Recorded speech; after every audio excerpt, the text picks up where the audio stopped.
A very good evening to all of you. Just close your eyes and repeat after me.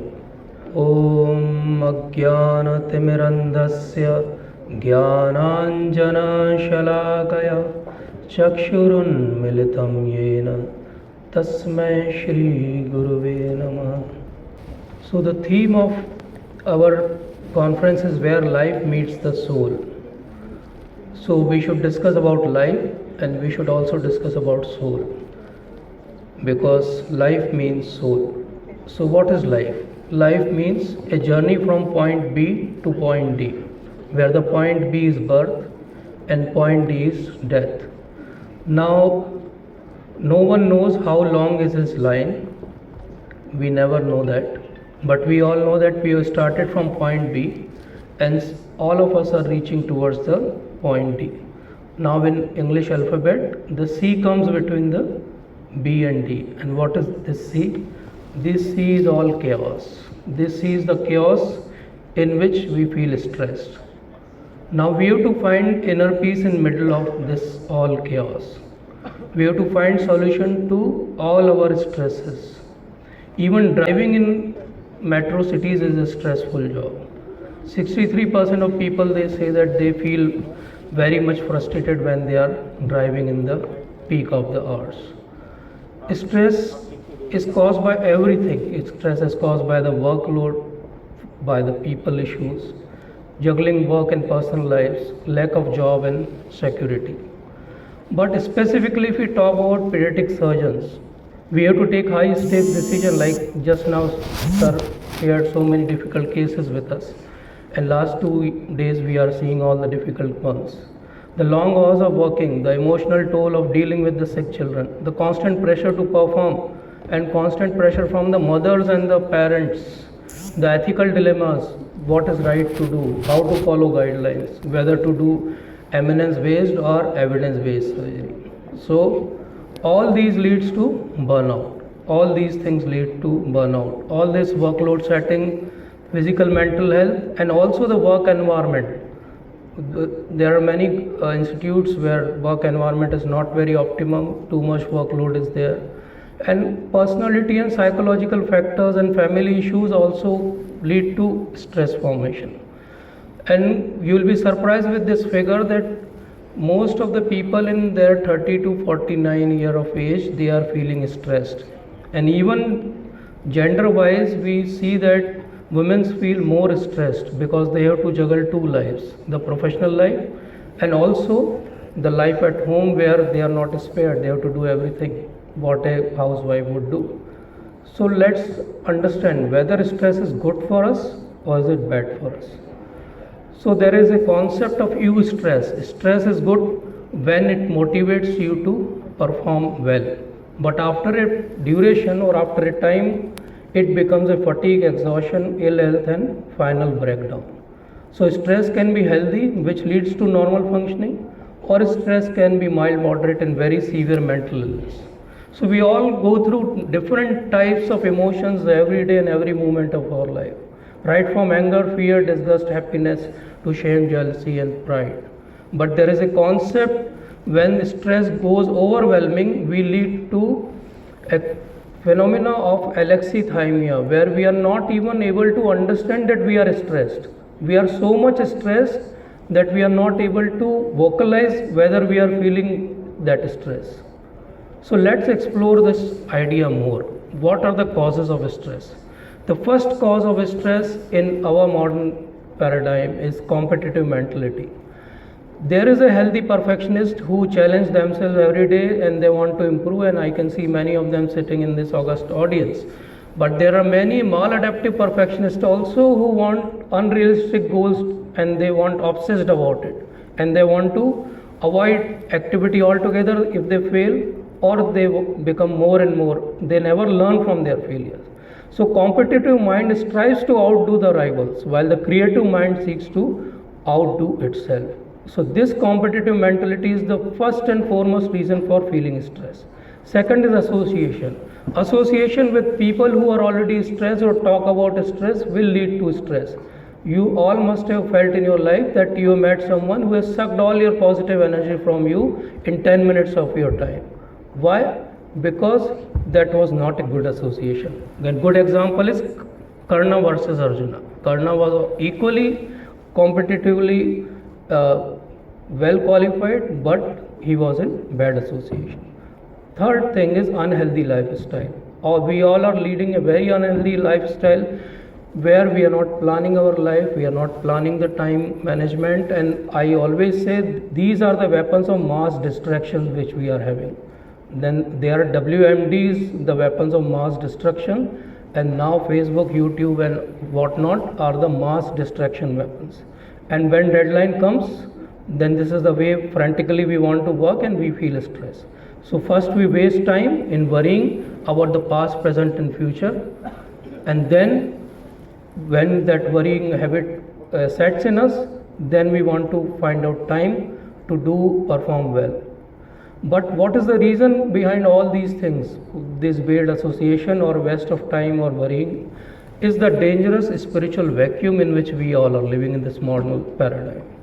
This dangerous spiritual vacuum leads us to wrong way to manage stress, like intoxicants or feeling angry and frustrated and venting out that anger on our loved ones or in our professional areas. So till now what we have seen, the causes of stress, which you can remember just CAUSE, the competitive mentality, association, unhealthy lifestyle, spiritual vacuum, and bad expectation from you. Our expectation from every aspect is that we should get maximum out of it, but it will not happen that way. If you are spiritual, you will understand that. Now, how to manage this stress? So how to manage this stress? The first step is to understand that yes, introspect and accept that you are stressed.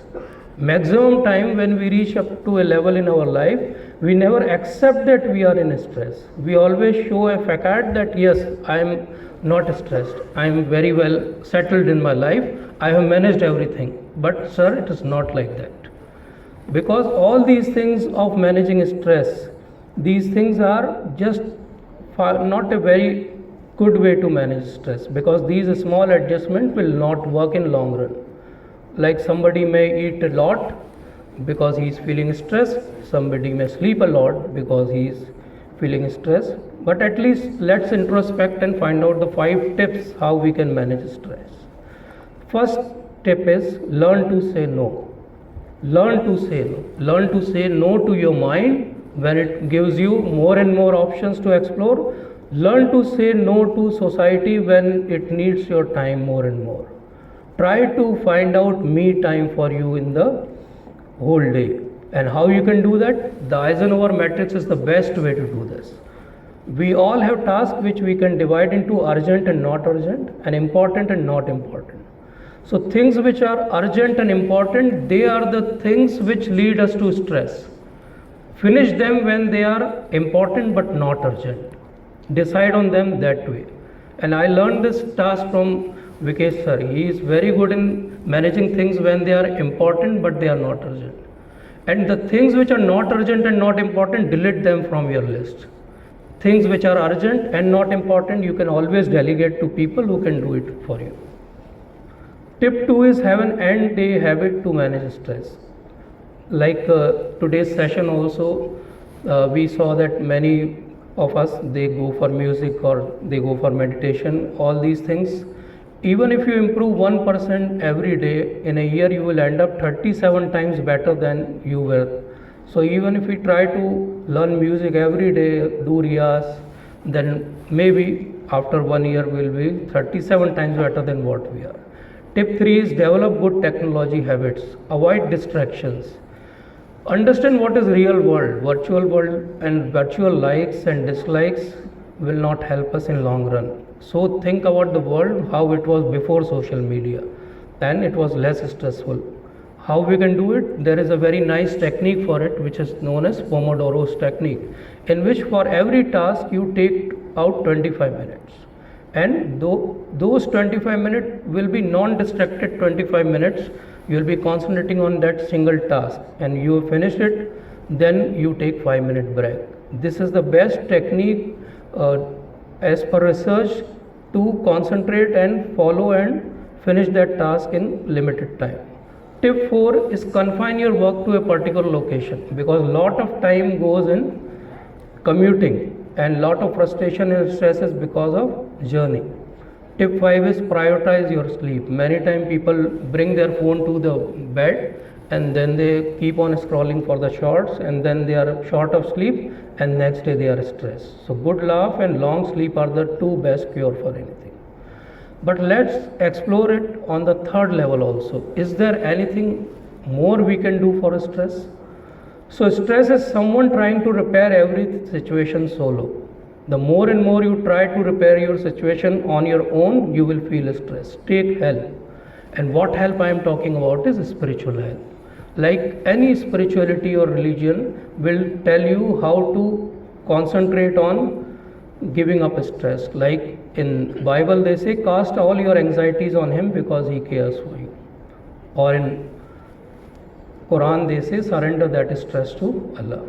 So management of stress far better would be to understand how to end the stress. So how spirituality helps us? It is not that all those stresses will go away. Stresses will not go away. But we see the problem world through our perception of the world. Change your perception and world will change for you. So spirituality is something where life meets the soul, and this is our slogan for this conference also. So soul is inherently Satchid and Anand, and Anand is that bliss. Actually we are searching for that bliss, and when we don't get that bliss, we are stressed. So our body is the cause of stress and soul is the cause of Anand. So how to understand this? Bhagavad Gita has answers for all of these. Somebody may question why to talk in this scientific forum. So in PubMed you can see many publications are coming up nowadays on Bhagavad Gita and its role in medical management. So there are solutions for everything in Bhagavad Gita. In next few slides we will understand how Bhagavad Gita can help us to end the stress. If we understand our real identity, that I am not this body, I am a spirit soul, then my desires and expectations will be based on the understanding of soul and not on the basis of my body. That's why in Subhashitani they say that Chinta and Chitta, these two are Hindi words and Sanskrit words also, and difference is only one dot. So Chinta is something which burns you whole your life, and Chitta is something which will burn you after your life only once. So we have to decide we want to be burned every day or we will be anyways be burned after our death. So we started with that life is a journey from point B to D, and that C is chaos.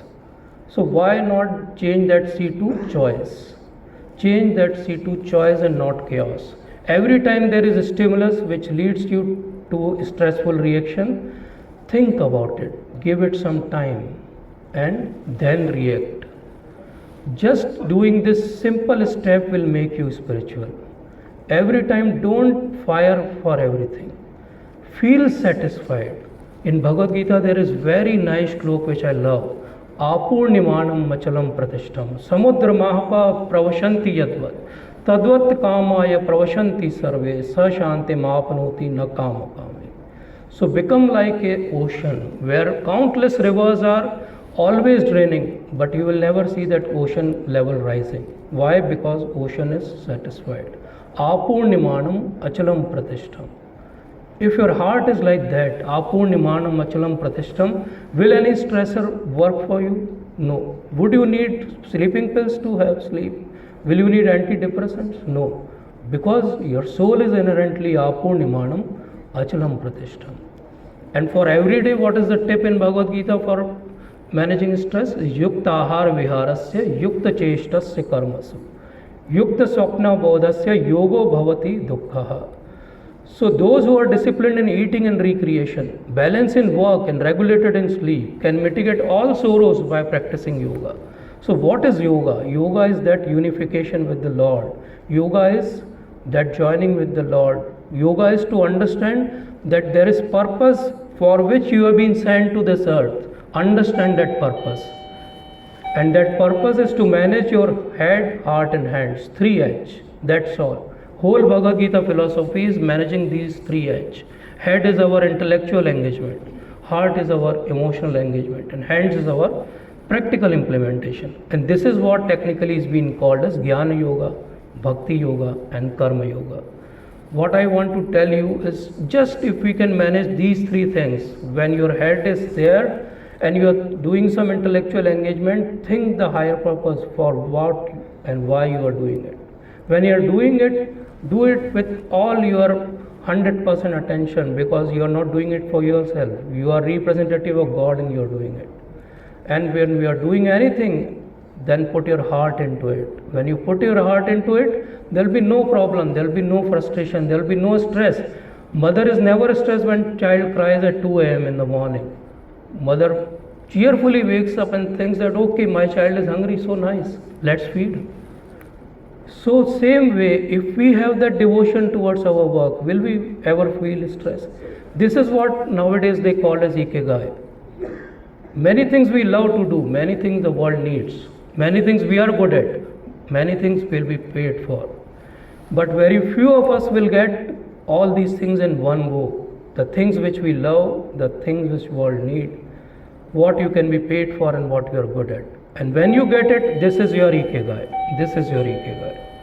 So what we have learned today is causes of stress, the competitive mentality, association with people who are stressed, unhealthy lifestyles, spiritual vacuum and expectation. And what is the solution? A solution I propose is IAP SCON. The introspect, appreciate, have patience, satisfaction, and develop your consciousness. If you do this way, you will definitely better. Maybe we'll meet next year again in some conference, and we will again understand whether we all have improved 36 times or not. So always think like a small baby when he is holding hand of his father, whether anytime he feels stress, no. He will cross the biggest road very cheerfully because he knows he is holding the hand of his father. Same way we all are walking in this life's journey and we are holding the hand of our Almighty Father. Why we should feel stress? There is no end. No reason to feel stress, and this is the real end of stress. When life will meet the soul, that will be the end of stress. So thank you everyone for patiently listening. I would love to have your feedback. Because of time constraint, you can give on this QR code or this number. I am so thankful to organizer for giving me this time despite of having so much shortage of time. Thank you so much. Hare Krishna.